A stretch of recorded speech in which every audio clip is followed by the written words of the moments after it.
Alright, back out in the garage, 1966 U302 Super. So tonight following up on, today's Wednesday. This is following up on Monday's video. Monday night's video, I got the heads off. Hey, just give me a lip, I'll pull them teeth. Anyway, where are they?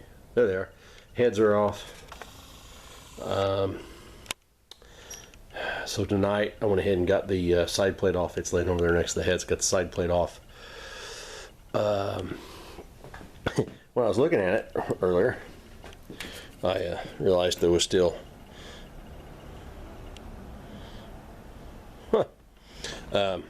radiator juice in the blocks because the water pump is way up here and the blocks are down there, so there was a certain amount of antifreeze that was not radiator juice. It was not draining out of the blocks. The front one wasn't bad. I just took a Powerade bottle, cut the top off, leaned it up there, opened the petcock, drained out. Beautiful. Starter was in the way. I didn't want to take the starter out. I'll probably end up taking the starter out before I'm done with the rebuild anyway. But anyway, so I cut a window in a water bottle, let it run down through there into there, and that's how we drained the back blocks. So the blocks should be, I've got like 6 big nuts to take off, and then blocks will be ready to come off. I'm not sure what's going on here. Get over here. Oh. So this is the rod. This rod here is what hooks the carbonator. It's been, that's smooth, and it's been welded together here in the middle. Not sure what that's all about. This is the rod coming from the go lever up there. It hooks into this piece here, which then goes up and hooks to that. I don't know what this is all about. I've got this shaft going through this bracket with a zip tie holding that shaft into that bracket. I don't think that's quite stock. I know that's not. I don't think this is right. I'm guessing maybe there should have been like a flat piece,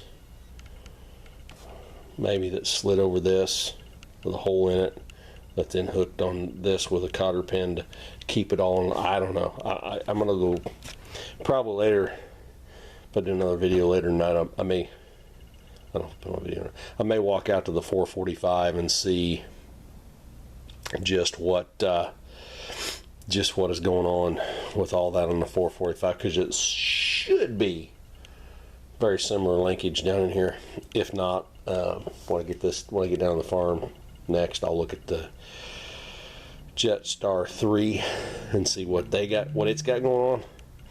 But I'm beginning to wonder if maybe the governor cartridge itself might be okay, but all this is screwed up, because I know the amount of tension on this spring. Can't hardly see it because of the power steering line that's in the way.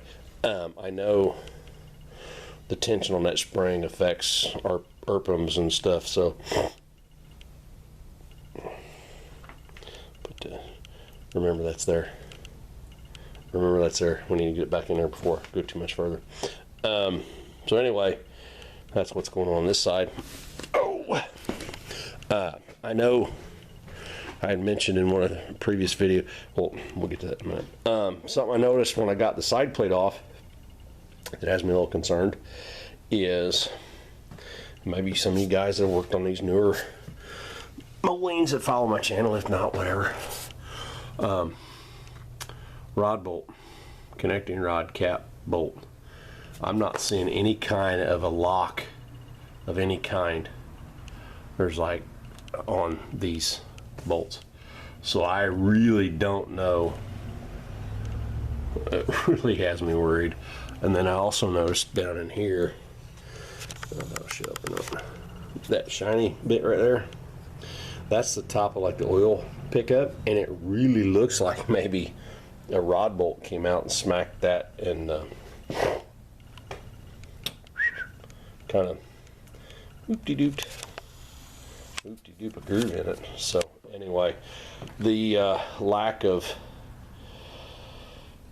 locks on the connecting rod bolts has me a little concerned. And I do know, let's see. Yeah, let's, all right. Let's go over here. What to do with my, somebody stole my 3-legged camera stand. Dang it. All right, what I'm gonna do is I'm gonna take you, I'm gonna set you up here. I don't know what you can see from there. Probably not much tractor. Yeah, look at the garage for a minute, garage door for a minute. I gotta roll this engine over. There we go. That's got some pistons up top. There we go. That's what I want. All right, so when we got it, I said in previous videos, we were told that it had been bored out, hot rodded, souped up, whatever. Last night after I got the heads off and I was done filming, I got out my handy dandy pocket knife and I scraped the very minor carbon off of the top of the piston, and it is not going to focus, is it? Well, focus. I need something to focus on. Focus on that. Come on. It's not going to focus, is it? I don't have my cheaters on, so I can't see what it. Yeah, hold on. Cheaters. Come on. You know you want to. Oh, there we go. That's what we're looking for right there. 040. So it has been bored out 40 thousandths. I've checked all 4 pistons. They are all 40 over. Because you might ask, why would you check all of them? Because I've seen dumb stuff done. And I might have done some dumb stuff. So anyway, yeah. So she's 40 over. So instead of being a 220, she's like 225. I don't know if the extra 4 cubes make that much of a difference. But that's where we're at. So I'm probably going to call this enough for now.